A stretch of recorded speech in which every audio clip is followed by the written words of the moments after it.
Hi guys, for today's video, papakita ko naman sa inyo yung laro ko dito sa World of Fun. Dito pa din yan sa SM Santa Mesa dahil katabi lang ng Tom's World ang Worlds of Fun. At tinry ko ang laruin tong claw machine nila na nasa labas ng branch nila kasi nakita ko may nag-aayos sa machine na to. So ayun, nakita ko naman na may kapit naman yung claw. At eto na nga yung first stuff toy na nakuha ko. Kita nyo naman, nag-lucky bounce lang yung item. Ang epic nga ng mga napanalunan kong stuff toy dito sa claw machine na to. Dahil kung mapapansin nyo at kung mapapanood nyo ng maigi yung video, kumakapit yung claw pero pagdating sa taas ay bigla na lang ibabato yung stuff toy.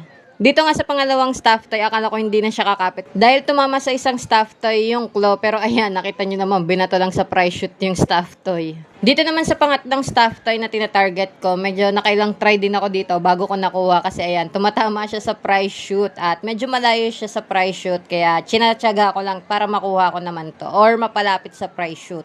So, eto na nga at tignan yung maigi, nag-lucky bounce na naman yung stuff toy papunta sa prize shoot. Kaya naman, ayun na yung pangatlong item na nakuha ko. At ayun na nga, hindi na ako nakapaglaro ulit or nakakuha ulit kasi kailangan na naming umalis at maglilipat na kami ng branch na paglalaruan. So, ayun na nga, kung nagustuhan nyo ang video na to, mag-follow na kayo para updated na din kayo for more claw machine videos. Yun lang guys, thank you and goodbye!